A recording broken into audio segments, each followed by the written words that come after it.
quando eu fui conversar com o pessoal do Patos, né, eu acho que a gente trocou um pouco essa ideia sobre, assim, o pessoal se como business, né, como carreira, porque por muitas vezes realmente as pessoas acreditam que trabalhar com o pessoal é viver de doações, né, daquele, sei lá, GitHub, Patreons, aquelas coisas, né.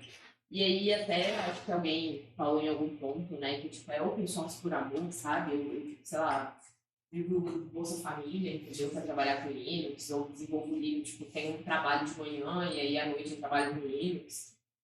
E aí, então, esclarecer um pouco que possibilidades a gente tem dentro de open source, como que o dinheiro é injetado nesses grandes projetos open source. E, também um pouco da minha carreira, o que eu faço, onde eu trabalho, sabe? E também, assim, como que você pode começar a contribuir para o open source, como que você pode começar a fazer alguma coisinha. Eu vou trazer aqui também alguns projetos de mentoria que existem, que é tipo um estágio, mas eu falo um pouquinho mais para frente sobre isso. Mas, assim, vocês podem interromper a qualquer momento, assim, para perguntar alguma coisa, não tem problema. Acho que não tem tanta gente assim, né? Dá para responder rapidinho. E aí, a primeira coisa, essa é pro Luiz, que ele falou que, tipo, nossa, compilar o kernel era uma coisa meio complexa, sabe? Assim, tipo, não sabia muito bem o que fazer. E aí, eu lembro que mencionaram, assim, que às vezes tem nas talks de vocês, tipo, alguma coisa prática, né? Então, eu, tipo, pensei em fazer essa coisa muito simples pra gente compilar o kernel e botar aqui. Quem quiser fazer no próprio computador, tipo, eu botei aqui no começo o primeiro comando, porque o Bitcoin vai demorar muito. Então, enquanto a gente vai conversando aqui, vai rolando o Bitcoin, né? Tem que uns 10 dias?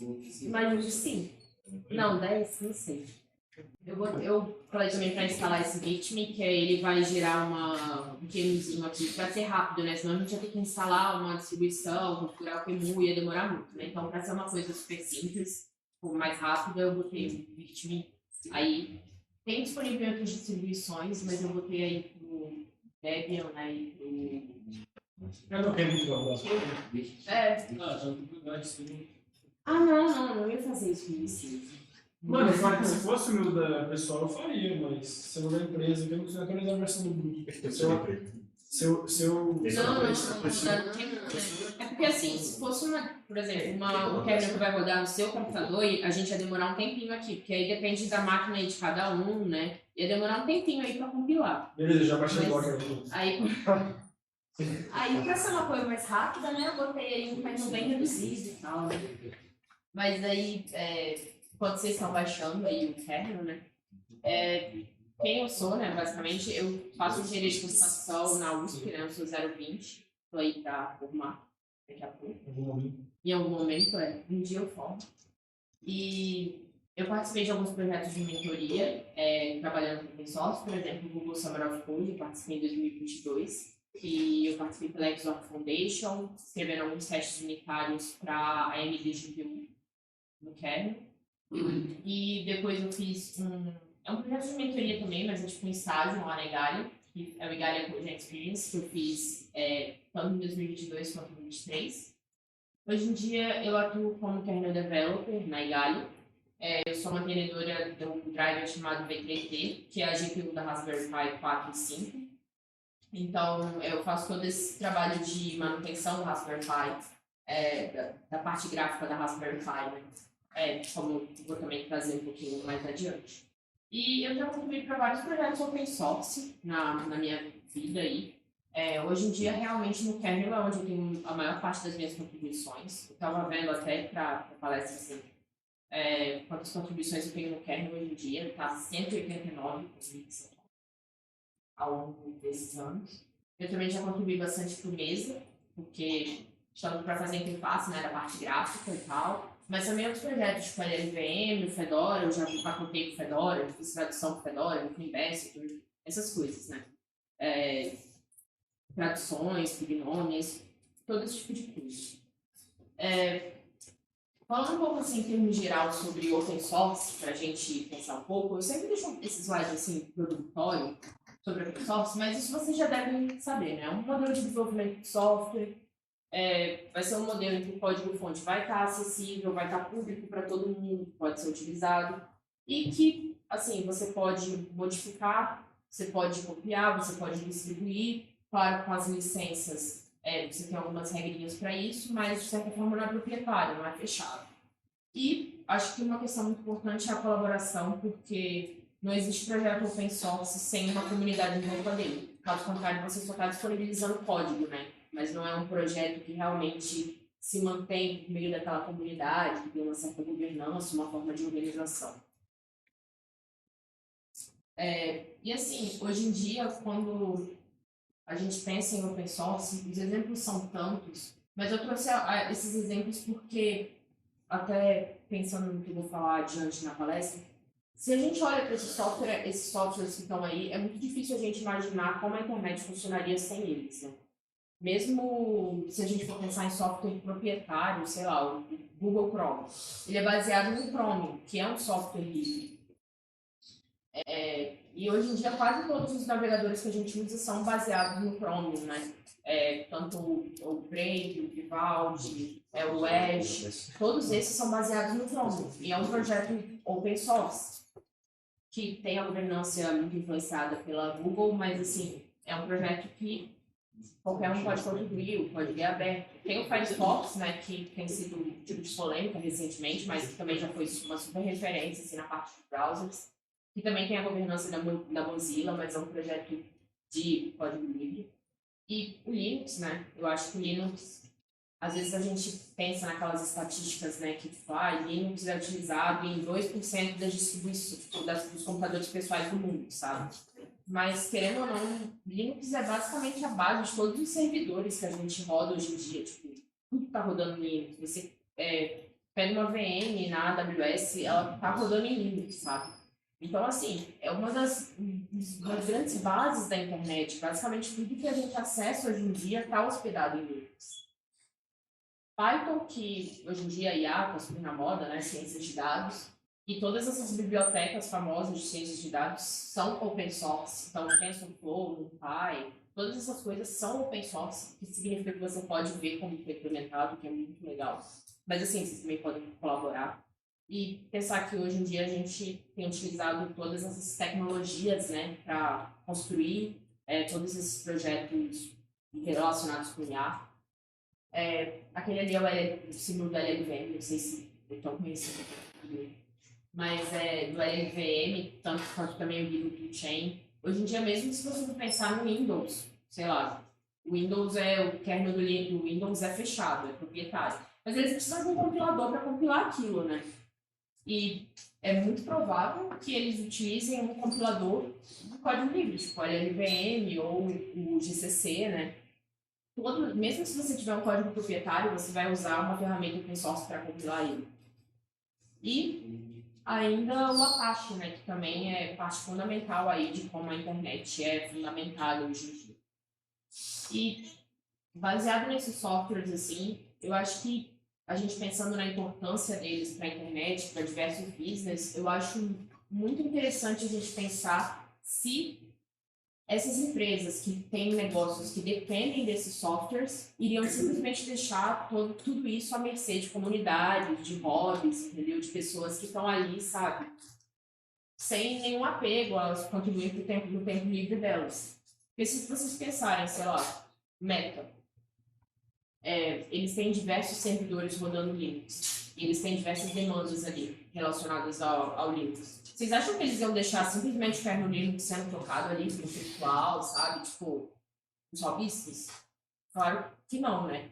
Eles têm bilhões de dólares envolvidos nessas coisas. Eles precisam da performance desses softwares.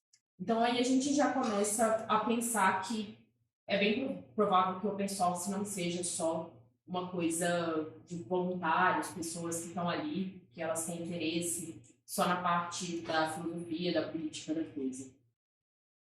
Então, até eu pensei nessas três perguntas, assim, tipo, a gente vai realmente sustentar aqui a minha linha de raciocínio durante a palestra, que é como que o open source se sustenta,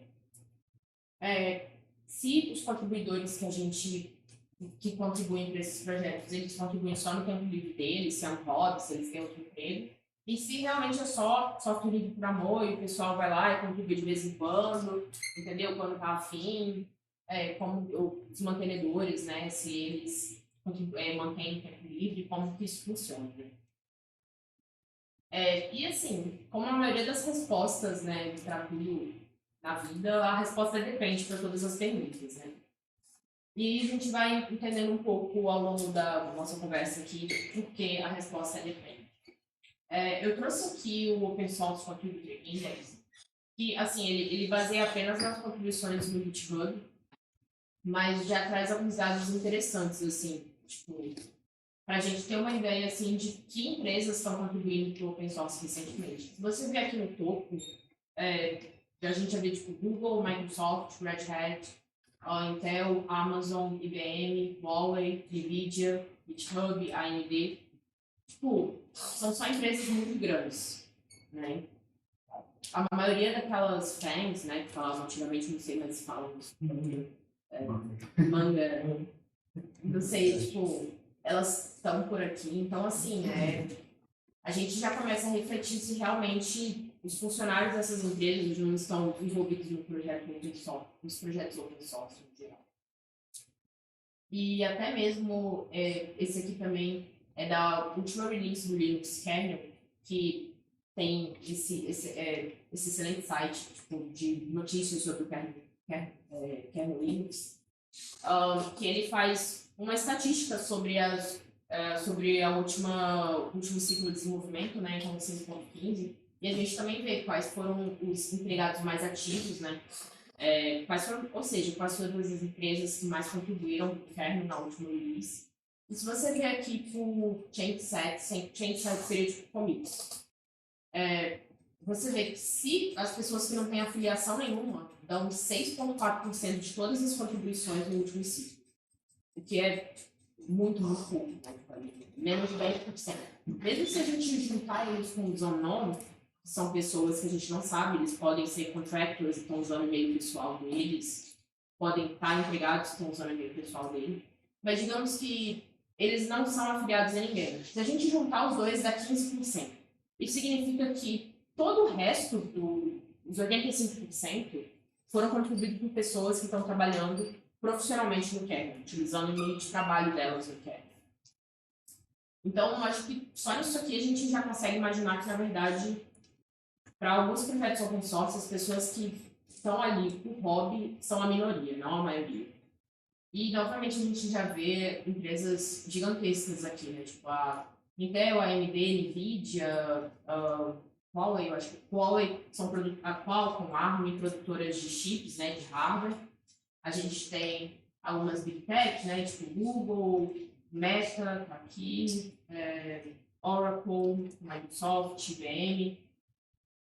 E a gente já consegue ver algumas consultorias aqui também, por exemplo. A Linaro não é exatamente uma consultoria, eles são um consórcio, mas dá para colocar aí na lista. Linuxtronics, colaborando aqui mesmo. Colabora, Belibre. Então a gente já consegue ver assim que realmente as pessoas não estão ali por nada, né? Elas realmente utilizam o kernel como a carreira delas, o que elas fazem profissionalmente é contribuir para o kernel Linux kernel. E aí a gente começa a pensar, por que essas empresas têm interesses em contribuir para alguns projetos open source? E aí eu separei 3 tipos de empresas, porque elas vão contribuir por motivos diferentes. As primeiras empresas que a gente consegue pensar que têm interesse em contribuir para o open source é porque elas possuem produtos que dependem de software livre dos produtos, né, funcionarem. Então, se vocês forem pensar, por exemplo, no Google Chrome. O Google Chrome é baseado no Chrome. Então, o Google acaba contribuindo muito para o Chrome porque ele precisa daquilo para sustentar o produto deles, que é desenvolvido em cima daquilo. Mas até em coisas menores, como, por exemplo, manutenção de servidores. Qualquer coisa que seja espelho de performance é interessante para eles. Vários problemas que eles têm na parte de networking, de storage, melhores soluções, eles acabam procurando contratar pessoas para realmente trabalharem, né, nesses produtos. E isso se estende desde essas big techs, né, que realmente tem esses produtos, vamos dizer, por qualquer coisa realmente influencia bilhões de dólares, né, mas até outras empresas, né. Hoje em dia eu acho que é um pouco difícil até a gente pensar em algum produto que não utiliza nenhuma tecnologia open source, né, tipo uma empresa que vai fazer uma tecnologia, algum produto do zero e não vai usar nada de open source. Vai ser muito difícil, porque até aquelas bibliotecas JavaScript, né, tipo, é tudo open source. E várias dessas empresas vão acabar contribuindo para o open source, porque os produtos delas, que são montados em cima, dependem de outros softwares, vão acabar contribuindo. Outras empresas que eu coloquei aqui também são empresas de embarcados, por exemplo, a Toradex. A Toradex, ela produz os socks, né? Só que o sock dela, tipo, a principal business pitch da empresa é porque eles também oferecem todo um suporte em software, né? Para você montar a sua plataforma em cima da plataforma de hardware deles. E eles fazem isso por meio de Octo, que é outro projeto open source, e utilizam Linux, né? E containers, Docker. Então, são várias tecnologias open source que eles acabam tendo que contribuir e desenvolver, porque eles necessitam realmente que os produtos open source estejam funcionando bem, estejam atendendo às necessidades deles, e eles acabam contribuindo para esses diversos projetos. Outras empresas que vão contribuir são os hardware vendors, em específico, porque, naturalmente, eles vão ter uma plataforma que eles precisam dar suporte para ela, então eles vão acabar contribuindo para diversos projetos open source para dar suporte para o Linux. Agora, por que eles vão focar naqueles 2% de computadores pessoais? É porque eles não estão pensando nessa fatia de mercado. Existem várias outras fatias de mercado, outros clientes que são importantes para eles, que eles vão acabar, né, agradando esses clientes por meio de trazendo suporte para plataformas deles. Dando um exemplo mais fácil, né? Vamos dizer que você é uma empresa, por exemplo, a Intel, que tem um cliente e esse cliente compra milhões de placas da Intel. Só que esse cliente quer botar a plataforma dele no Linux. Esse cliente tem um certo poder, né, de negociar com a Intel e falar, olha, eu quero que a minha plataforma, que essa placa tenha suporte para Linux, caso contrário, eu vou migrar para concorrente, né? E eles conseguem usar esse poder de barganha para fazer a Intel, aqui no nosso exemplo fictício, contribuir para esses projetos e trazer suporte, né, para Linux, por exemplo, ou para outros projetos também. E, por fim, temos as consultorias, que também contribuem para esses projetos open source por meio das primeiras, né? Porque, normalmente, uma consultoria, como qualquer consultoria, ela é contratada por meio de outras empresas para fazer algo que eles não têm o know-how para fazer, né? O que eles precisam fazer, não faria sentido eles abrirem todo um setor na empresa para ter alguns desenvolvedores para trabalhar com open source, por exemplo, com algum software em específico. E outra coisa, desenvolvedores open source normalmente são uma mão de obra meio rara e meio cara, né? Assim, é difícil, não é um negócio que você encontra em qualquer lugar. Você precisaria montar um time, teria custos, né, de você conseguir encontrar um desenvolvedor muito sênior para montar esse time, para poder criar um novo setor na empresa, e iria ser muito trabalhoso para algumas empresas. Então, elas podem optar, ao invés de contribuir diretamente, contratar uma consultoria que vai fazer o projeto para contribuir para algum software livre com alguma demanda que eles têm. Vou dar mais frente o exemplo da Raspberry Pi, mas, por exemplo, eu trabalho na Egalha e a gente é uma consultoria. O meu cliente é a Raspberry Pi. E eles contratam a gente porque a gente tem um know-how na parte de stack gráfico do Linux, desde a parte de Vulkan Drivers, OpenGL, até o kernel. Para eles, não faria sentido, talvez, montar todo esse know-how em Vulkan Drivers, que é uma coisa muito específica, encontrar pessoas que entendam a especificação do Vulkan. Então, eles contratam a Egalha para fazer as contribuições e manter esse drivers para eles. E existem outras consultorias além da Igalia, claro. A Igalia, eu vou falar de outras coisas que a gente contribui, mas, por exemplo, tem a Colabora, que também contribui tanto para o Kernel, o Wayland, o Mesa, que tem tanto Drupal quanto o PGL, quanto outras coisas, o G-Streamer, né, tudo isso. Tem a Belibre, a Paymentonics, enfim, tem várias consultorias que atuam nesse mercado, porque muitas vezes realmente as empresas têm necessidades muito específicas em algum software livre que eles, alguma feature que eles criam muito, eles estão tendo muitos bugs que eles precisam resolver e eles acabam terceirizando, né, esse trabalho. Então, até agora, assim, com o que eu disse, parece que as respostas, na verdade, mudaram um pouco, assim, tipo, parece que, na verdade, assim, até então a impressão que a gente pode ter é que o open source se sustenta por meio dessas empresas que injetam recursos, sejam qualquer uma daquelas, e elas estão pagando todo mundo que está trabalhando ali, então todo mundo é remunerado ali pelo seu trabalho. Na verdade, é tudo um grande business, né? Tipo, todo mundo está ali sendo pago e está fazendo só o seu trabalho, né? Mas, assim, eu acho que, como toda resposta, tem um pouco mais de nuances do que isso. Porque, assim, o open source, ele realmente tem vários... Aliás, falei errado. Assim, o open source realmente existem vários projetos que são base fundamental de diversas tecnologias, como o Linux, o LLVM, o Chromium, todos esses projetos que eu dei exemplo hoje, que realmente você vai ter muitas empresas injetando dinheiro nisso, porque elas têm interesse nesses projetos. Então, elas vão injetar tanto financeiramente, quanto por meio de recursos humanos, contratando pessoas para trabalhar naquilo, como patrocinando conferências, esse tipo de coisa. Mas também existem outros projetos que são assim, meio toy project, sabe? Que as pessoas simplesmente começaram, uma pessoa começou porque ela tinha interesse em fazer alguma coisa e que ela não ganhava nada para aquilo e que eventualmente virou alguma coisa. Ou não, né? Tem muitos toy projects aí que morrem ali com mestrando e de pano.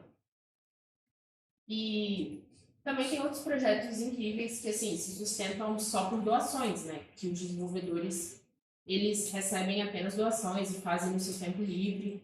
E, às vezes, nossa, tem que se desdobrar para conseguir manter aquele projeto, que pode ser uma coisa realmente muito estressante.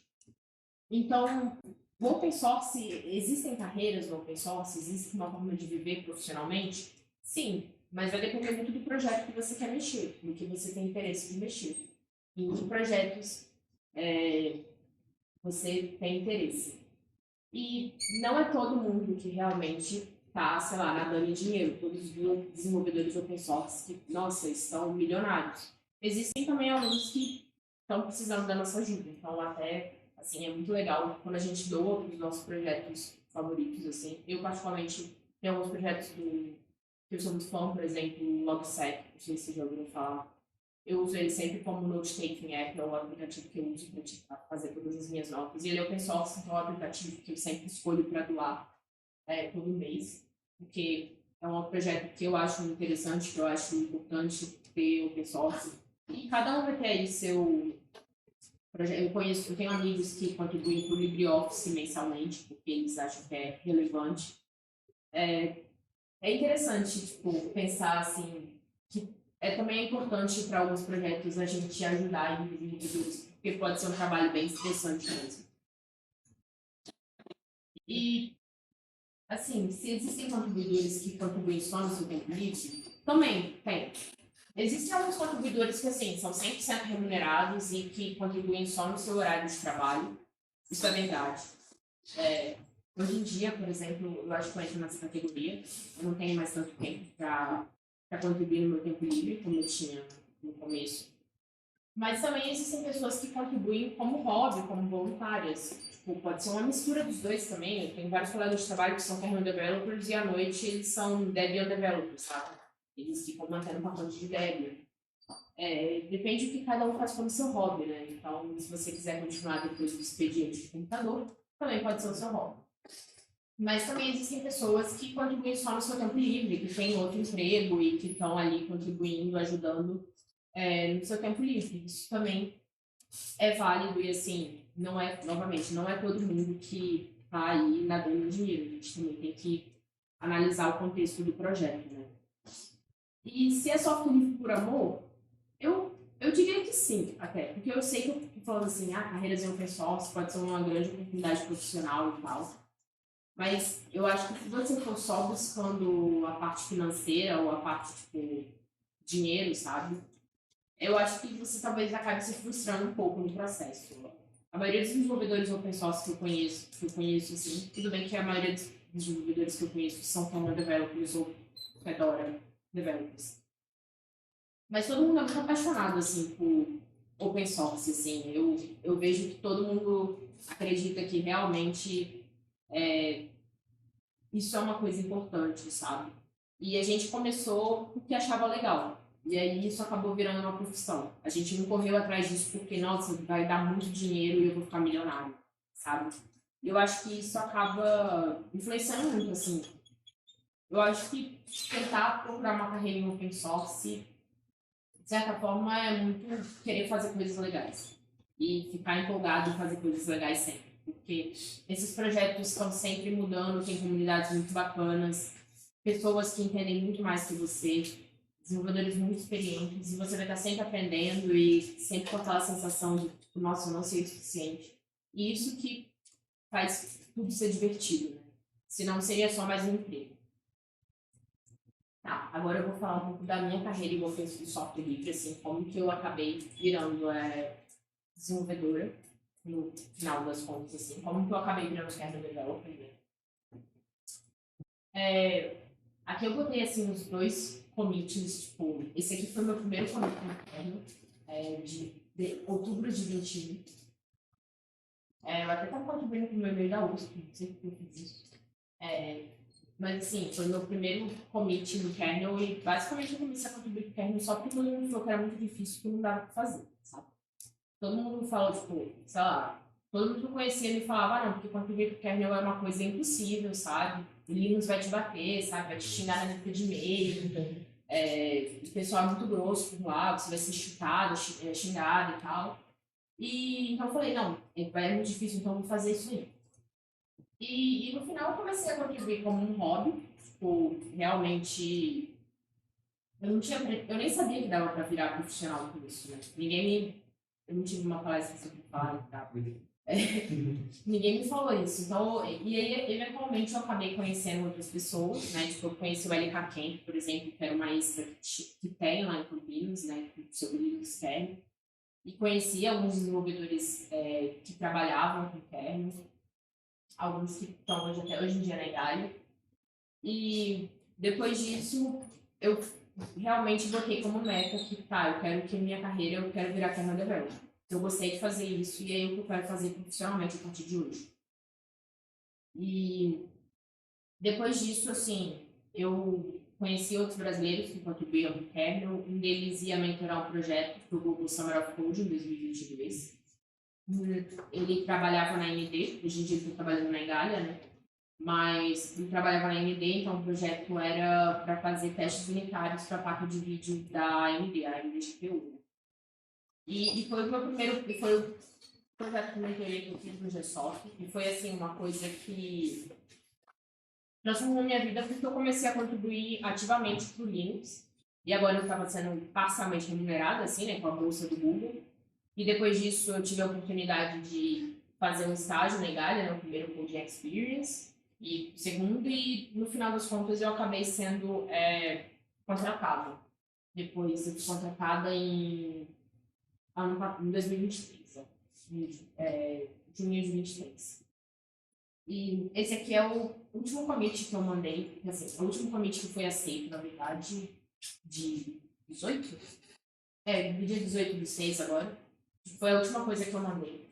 E assim, eu consigo ver que durante esse período várias coisas mudaram, né? Não só o e-mail, mas realmente as minhas contribuições estão ficando mais relevantes ao longo do tempo. Eu fui capaz de, no começo, isso aqui que eu fiz era basicamente só mudar a API, sabe? Era a API antiga e o pessoal estava no processo de conversão. Eu falei, isso aí eu consigo fazer, né? Mudar de nome de uma função para outra, eu acho que eu consigo. Então, foi só isso que eu fiz, não foi grandes coisas. Na verdade, era quase um trabalho de... Quando esse seu primeiro commit era uma issue que estava aberta, tipo, você já estava pesquisando Não. Como é que sai isso? Então, isso é um problema no Kernel. Porque tem os projetos open source que são muito mais fáceis, né? Porque tem o issue tracker e você procura alguma coisa lá que você consegue fazer. O Kernel não tem issue tracker. Então, assim, o que eu procurei fazer foi procurar vários arquivos de tudo que tem lá, arquivos assim, plain text, sabe? Que tem no Kernel. E aí eu encontrei esse que estava falando que a gente está substituindo essa API por outra. E foi assim que eu encontrei isso aí, mas tipo, eu tive que ficar procurando um monte de arquivo de tudo lá dentro. Acho que teria sido muito mais fácil, provavelmente, se alguém tivesse dado alguma ideia de coisa para fazer no começo. Porque, assim, eu estou botando aqui muito bonitinho esse primeiro commit, mas tiveram 4 que foram mandados ontem, antes, que não foram aceitos, entendeu? Inclusive, eu tinha um medo danado do Greg. O Greg é, tipo, é um cara que é... Ele é, tipo, hoje em dia ele é muito sênior lá no kernel. É a segunda pessoa, ele mantém os kernels stable, sabe? Eu acho que acima dele só tem o Linux mesmo. E eu sempre vou lembrar da resposta grossa que ele me deu, falando: você claramente não sabe o que você está fazendo. Eu tinha muito medo dele. Até uma vez um colega meu de trabalho falou: deixa eu te introduzir para ele e tal. Eu morrendo de medo, sabe? Eu lembrando daquela frase, mas não, deu tudo certo no final. Mas assim, tiveram várias coisas que eu mandei ontem que, como o Greg falou, realmente não tinha nada a ver com nada. Não ali nem eu acho que funcionava. Foi assim, procurando. Tem vários desses to-dos aí espalhados no kernel. Às vezes dá para encontrar alguma coisa interessante lá. E, assim, eu realmente acho que para eu conseguir avançar foi realmente o projeto de mentoria. Senão eu acho que eu não teria sido capaz de sair do lugar. E quando eu entrei no projeto de mentoria, o meu mentor realmente, os meus mentores, aliás, eles realmente sabiam mais sobre o kernel e eles puderam me direcionar para tarefas que eram relevantes, mas que não eram difíceis. E hoje em dia, sim, eu acabei resolvendo virar uma desenvolvedora open source, sim, mexer com kernel. Primeiro, acho que eu acho que é legal, assim, não vou negar, eu adoro ter a possibilidade de mexer no kernel, porque o kernel é um lugar gigante, né? Eu, por exemplo, trabalho só na parte de GPU, e é quase um mundo, assim, cada subsistema é um mundo isolado. Se você vai, é uma comunidade que tem um gerenciamento próprio, que tem conhecimentos próprios. Então, assim, para mim é conhecimento infinito, nunca acaba, né? O que, para mim, é fascinante.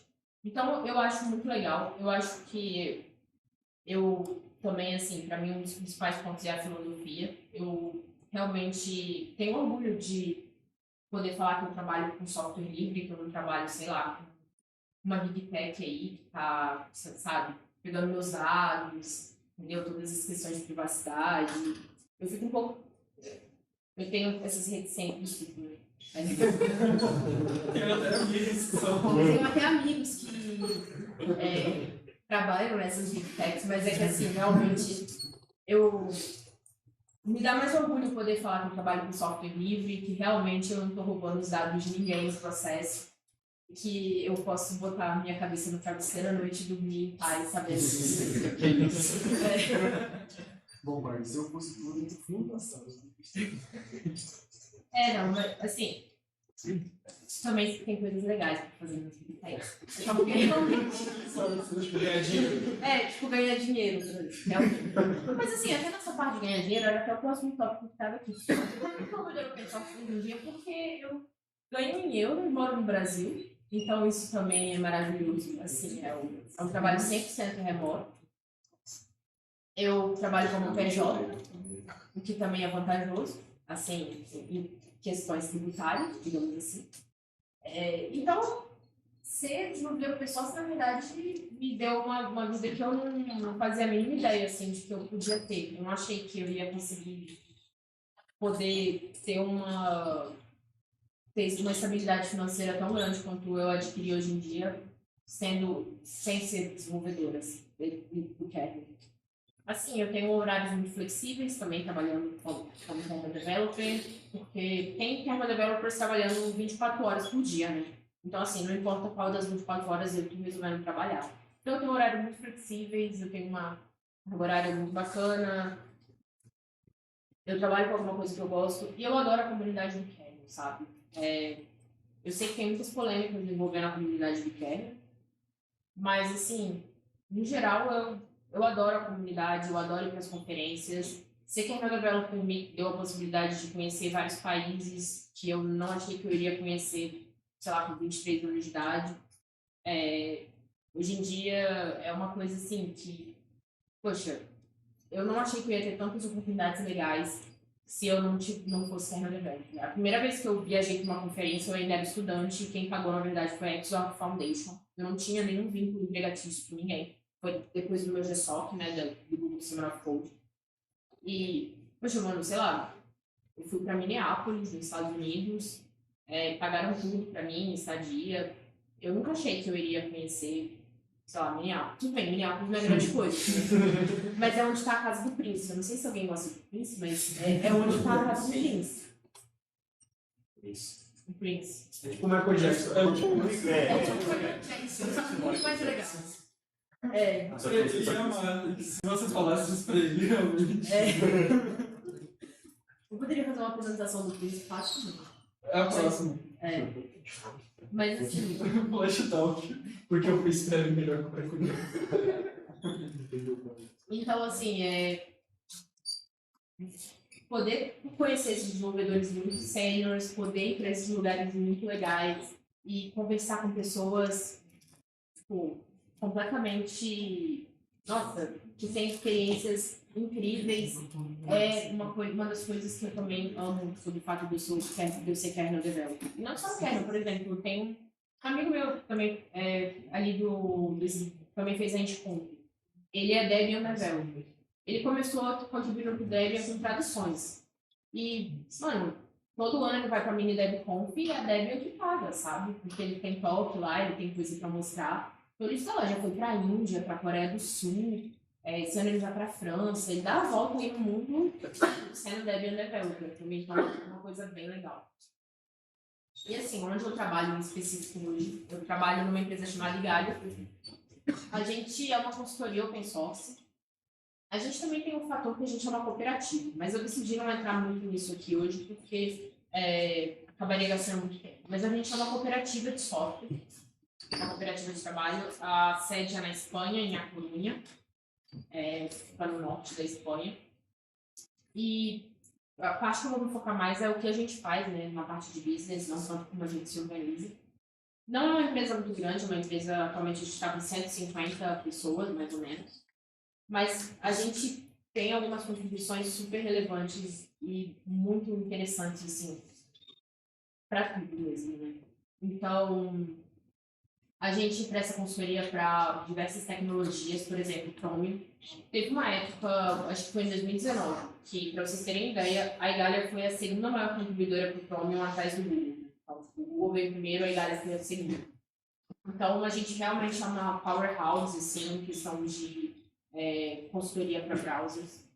A gente também realmente faz consultoria para WebKit, para esse aqui que a gente mantém, um fork do WebKit que a gente mantém, chamado WPI, que é o WebKit for Web Platform, não, Embedded Platforms, um negócio assim. Realmente é um fork do WebKit, só que para plataformas embedded. Onde isso poderia ser utilizado? Que tipo de empresa iria querer contratar esse serviço? Uma empresa que tem uma TV Box, por exemplo. Essas TV Boxes, normalmente, elas são páginas web. Elas não são, sei lá, GTK, Qt ou uma coisa criada do zero. Elas são páginas web, mas elas precisam renderizar em alguma coisa, né? Muitas vezes as pessoas abrem um browser e esquecem que o browser é um software, né? Que pessoas têm que escrever ele. E essa engine que muitas dessas TV Boxes rodam é SWPI. Né? E também tem o Chromium, que também pode ser embedded para várias plataformas. A gente faz consultoria também para o Streamer, que tem várias empresas que acabam tendo problema com codecs, entendeu? Também relacionado com a parte de WPI, porque normalmente a empresa que está ali com uma sua TV Box, ela também vai ter questões de multimídia que ela vai estar interessada, né? Porque Enfim, tem todas essas questões de DRM, né? Para conteúdos multimídia, codecs, aceleração para fazer codecs em hardware, tudo isso. E às vezes o mesmo cliente pode estar interessado nessas duas coisas, né? Tanto na engine, para ele rodar a plataforma web dele, mas não importa também só a plataforma rodar, né? Tem que ter performance, tem que rodar de uma forma satisfatória para os clientes, né? Isso assim, tem que sempre lembrar que assim, o cliente ele vai querer economizar no hardware, porque economizar no hardware vai significar lucro para ele. Então, se você conseguir extrair qualquer coisa daquele hardware barato, é melhor. É o melhor cenário, porque você vai economizar no hardware e ainda ter uma performance muito boa. E aí a gente ainda tem, trabalha com algumas tecnologias como o LLVM. A gente trabalha no LLVM principalmente na parte de RISC-V. Realmente escrever a libc para o RISC-V. Hoje em dia tem várias coisas interessantes que a gente tem feito. WebAssembly, JavaScript Engines, tipo V8, SpiderMonkey, tipo, todas essas engines que o JavaScript roda. Então a gente trabalha com essas tecnologias, tem várias empresas que também têm interesse nisso, principalmente para acelerar a performance na parte web. QEMU, tem empresas interessadas na parte de virtualização, que vão ter demandas no QEMU. No kernel, a gente tem empresas tanto na parte dessa de graphics, né, na parte de GPUs, tanto na parte de displays, que também tem toda é necessário ter toda uma implementação, como também em outras partes do kernel, como memory management, storage. Por exemplo, se você é uma empresa que você tem um storage que é muito crítico, que você precisa realmente de uma performance dele, um network, por exemplo, um network file system, sabe? Você vai ter alguma demanda para trazer para a gente de performance, por exemplo, para aquele network file system, você tem problemas com ele. E também a parte de OpenGL e Vulkan Driver.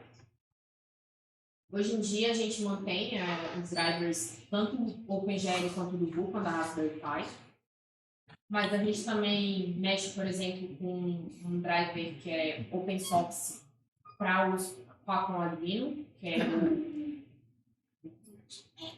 o Tony, para o Vulkan, o Tony. Enfim, a gente tem vários drivers que a gente trabalha e mantém, várias arquiteturas diferentes. E assim, até, tipo, aqui foi quando eu fui para Minneapolis, né, que eu falei, tipo, eu fui como estudante, ainda eu não estava na Itália. Essa aqui são todos os... hoje em dia tem mais Itália, porque essa foto de 23, né, mas, tipo, para vocês terem ideia, a gente não é muita gente que está fazendo coisas que são muito relevantes, assim. Eu estava esse ano na FOSDEM, por exemplo, a gente faz várias talks. A FOSDEM é uma conferência muito incrível, é tipo uma rave de open source, parece. São 2 dias que as pessoas ficam... É muito contribuidor open source numa cidade muito pequena, que é em Bruxelas, sabe? E o pessoal... você muda completamente o ritmo da cidade, é bem interessante. E até aqui, tipo, uma das coisas que a gente fez recentemente para Raspberry Pi, por exemplo, de otimização. Tipo, aquilo ali era em 2023 e 2024, tipo, como a gente conseguiu trabalhar na performance. Sei lá, você consegue ver que desse lado a bike tá meio lagada, assim.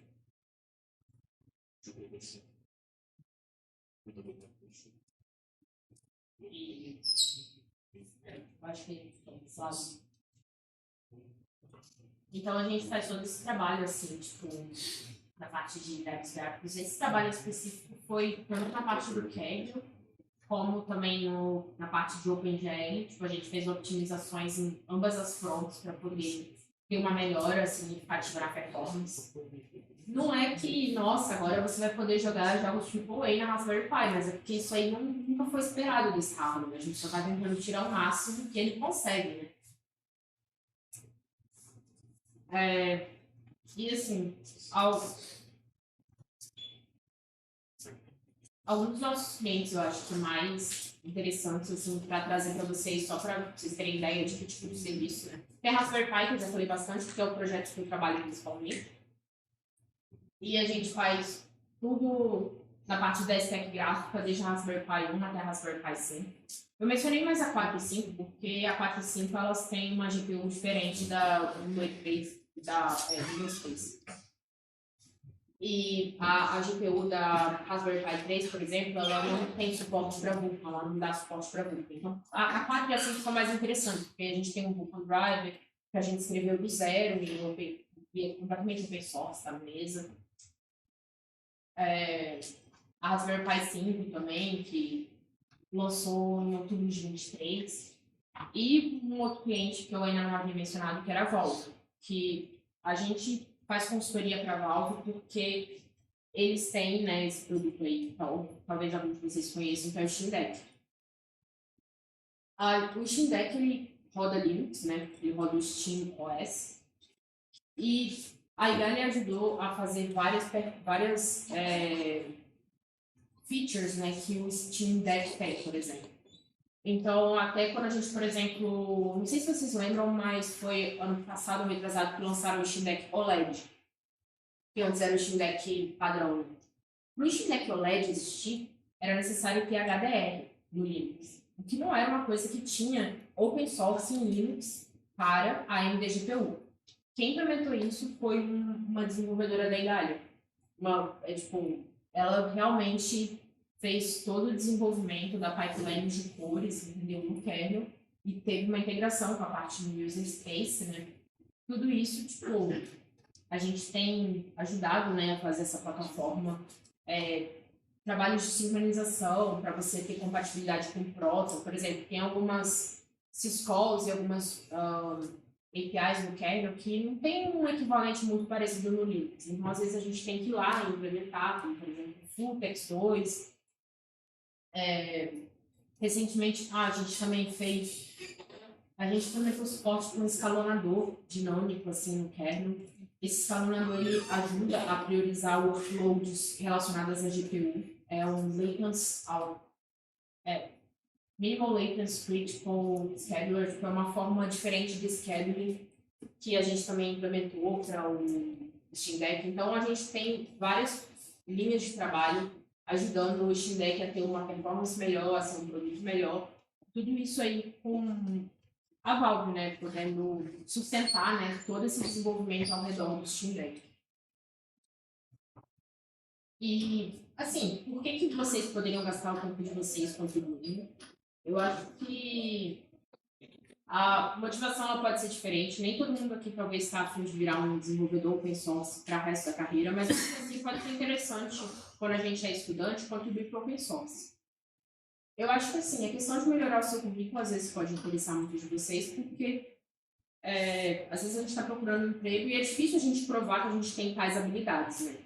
E eu acho que nada melhor do que literalmente você tendo contribuições aceitas em algum projeto naquela linguagem, porque aquilo basicamente indica para as pessoas que aquele código passou por revisão, aceitaram aquilo, e o código que eu escrevi é decente, é bom. Então, acho que isso pode melhorar bastante o seu currículo, mesmo se você não está a fim de ser um desenvolvedor para a vida aí.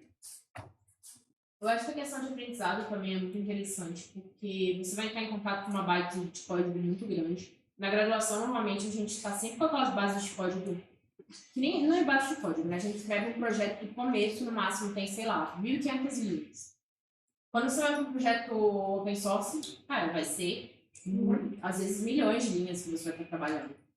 E você vai entrar em contato com essa base, isso vai fazer você aprender muito, e ainda vai ter desenvolvedores experientes que vão revisar o seu código de graça para você, sabe? Onde você arranja um negócio disso? Às vezes são os esporro, mas o esporro é construtivo, né? Também tem o seu valor. Você não paga Também com a tem o seu alma. valor. É tipo faculdade federal, você paga com a alma. Exatamente. Mas às vezes, no final, você recebe um diploma, não é? Então, você vai ter desenvolvedores experientes. Assim, no kernel realmente às vezes tem umas pessoas que são um pouquinho grossas, mas tem comunidades que são super fofas. Tem comunidades assim que são tem um tato melhor com os iniciantes, digamos assim. E eu acho que também tem uma questão de filosofia. Alguns de vocês podem ter essa visão do open source, outros não, tudo bem, né? Eu acho que eu vejo que o software livre também é uma forma de expressão política, assim, é uma forma que eu acredito que o software pode ser desenvolvido. eu realmente, cada dia que eu vejo software proprietário na minha vida, eu vejo que open source, tipo, o software livre é a melhor forma de desenvolvimento de software, porque é um software revisado por pessoas com interesses diferentes, com diferentes stakeholders. É muito interessante, então, assim, também tem essa questão de filosofia. E programar também é bem divertido, né? Pode ser um hobby. E acho que, ok, para quem eu estiver convencido nesse processo, por onde a gente pode começar? Eu acho que a primeira coisa é realmente contribuir para algum projeto. Primeiro, encontrar um projeto que te interesse, assim, um projeto que você acha que é interessante, que tem algum apelo para você. Pode ser algum problema que tem no seu computador, talvez muitos de vocês usem Linux. Algum problema que você tem no seu computador e que você queria que resolvessem. Ou você pode ir no issue tracking do projeto e procurar alguma coisa que você consiga fazer. Ou um projeto que, sei lá, você acha que é tecnicamente interessante, tipo, nossa, eu tenho muito interesse em compiladores, deve ser muito legal ver, tipo, LLVM, sabe? E aí você pode procurar algum problema para consertar. Que essa é a parte que eu acho que é mais complicada, assim, muitas das vezes. Porque, às vezes, não tem um issue tracker, é difícil você conseguir, no começo, fazer uma triagem do que eu consigo fazer, do que eu não consigo fazer. Às vezes precisa de algum hardware específico, mas se você procurar, às vezes dá para encontrar, assim, alguma coisa interessante para fazer. E aí você vai realmente ter que consertar um problema, ou implementar uma feature. Não precisa ser nada grande, assim, é sua primeira contribuição. Você não precisa reescrever a base de código, sabe? Pode ser uma coisa muito simples. Às vezes, esse processo é mais para você aprender o workflow, né? Como fazer, sabe? Como escrever uma commit message bonitinha, iterar, revisão e tal. Porque você provavelmente vai receber algum feedback e você vai ter que lidar com aquele feedback, mandar uma outra versão, aprender o fluxo da comunidade. Cada comunidade tem ferramentas diferentes, né? De versionamento, aí, de gerenciamento dos commits. E aí eu acho que você pode começar a construir uma relação aí, começar a construir uma relação com algum projeto que você tem interesse. Mas aí, depois de um tempo contribuindo para aquele projeto, sei lá, um mês e tal, você pode falar, nossa, eu acho que eu estou preparado para o próximo passo, sabe? Eu acho que eu já estou um pouco estagnado. E aí, eu acho que os projetos de mentoria podem ser bem interessantes. Eu trouxe alguns exemplos de projetos de mentoria, que eu fiz dois deles, né? Eu fiz o Google Summer of Code quanto o Google Experience. Mas, assim, o Google Summer of Code, ele é um projeto que tem anualmente, né? Assim, só que ele acontece no verão, então você tem que começar bem antes a se preparar. Bem antes eu falo, tipo, em janeiro. Porque você vai ter que contribuir para o projeto, entrar em contato com o mentor, entendeu? O mentor, porque os mentores que trabalham no Google Summer of Code são voluntários. Então você vai ter que entrar em contato com eles, perguntar como que é o projeto que ele está pensando, começar, tipo, sabe, construir uma relação ali com ele, mostrar que você está realmente disposto. E é um projeto que tem 12 semanas um projeto padrão. Dá para expandir, caso você tenha pode pedir umas semanas a mais. Mas no final das contas você vai ser pago $3.000 aqui no Brasil. Que, assim, vamos dizer que você trabalha 3 meses, se for 12 semanas. Né? Não é ruim, né, gente? Não tem vínculo empregatício, sabe? E é durante o verão, você pode fazer durante as suas férias e tal. O Google Summer of Code não tem nenhum requisito aí de diversidade, então qualquer pessoa pode participar.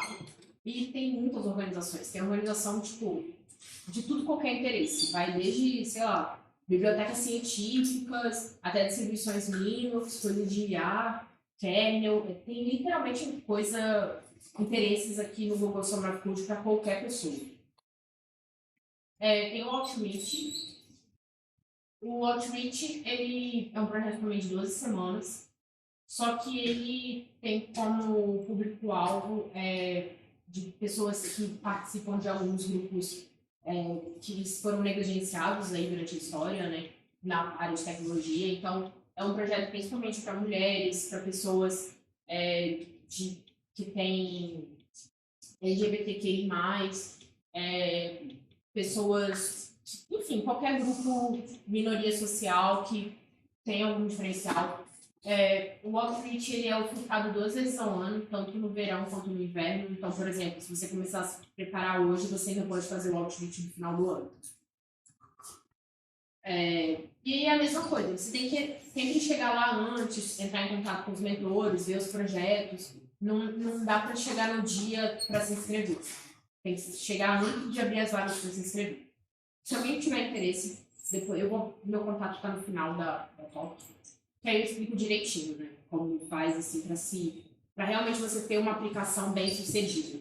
Eu já fui tanto mentir quanto mentora no Google Summer of Code. Eu mentorei no Google Summer of Code em 23. E assim, essa relação que você vai construindo antes de confiança faz completa diferença na hora de você revisar as aplicações. Porque você já conhece o trabalho da pessoa, você sabe que a pessoa está interessada, você está vendo que ela está disposta, que ela tem o horário, assim, você dá uma prioridade para a aplicação da pessoa, né? E, novamente, são $7.000 para trabalhar 3 meses, então também acho que paga melhor que qualquer estágio, né, gente? E o Idalia Coding Experience a gente abre uma vez ao ano para trabalhar no verão também. É um projeto de 450 horas, então se você também trabalhar em tempo integral, dá 3 meses. Eu fiz o meu Idalia Coding Experience em 4 meses, eu acho, porque, enfim, semestre, né, e tal. E paga 7.000 euros. Então, assim, eu acho que até também com esses valores aí, né, que estão pagando, vocês podem ter ideia que o pessoal, tipo, dá pra viver bem sendo que é open source developer, sabe? O pessoal tá ganhando dinheiro aí que dá pra viver. Ninguém vai ficar com dificuldade nenhuma. E tem outros projetos aqui também. Tipo, se você pesquisar na internet, você vai encontrar muito mais deles. Tem um Linux Kernel Mentorship Program, só que ele tem, às vezes, não, tem ano que não paga, tem ano que paga, né? Depende das doações. Não é tão bem assim certinho como esses outros projetos. Tem o Endless Vacations, o EVOC, né, que é o Exorg Endless Vacation of Code, que também eu acho que eles também paga mais ou menos essas coisas, só que não é tão bem organizado quanto esses 3. Eu acho que esses 3 aqui são os melhores. Tem o Summer of Bitcoin. Enfim, tem muitos projetos de mentoria. E assim, para além da remuneração financeira, que é legal quando a gente está na faculdade, né, conseguir, tipo, uma independência financeira e tal. É muito legal porque você vai ter contato com desenvolvedores super experientes que vão estar te mentorando durante o projeto e te fazendo saber qual é o próximo passo. Porque às vezes você fica um pouco estagnado naquelas issues mais fáceis, você está precisando, né, dar um próximo passo para uma issue mais complicada. E esses mentores vão te ajudar bastante. Eu, assim, até hoje eu tenho muita gratidão aí aos meus mentores, porque a minha carreira, eu não sei o que seria sem eles, assim. Porque, além dessa mentoria, eles também me ajudaram a conseguir um emprego, a conseguir tudo, sabe? E isso foi coisa técnica e também, assim, essa confiança que a gente vai construindo. Né? E era assim, mais isso que eu tinha pra falar. Eu vou fazer os primeiros comandos aqui, porque depois a gente vai ficar um tempinho aqui, 10 minutos juntos, né, esperando que a gente compilar. Então, assim, a gente vai ter um tempinho aí.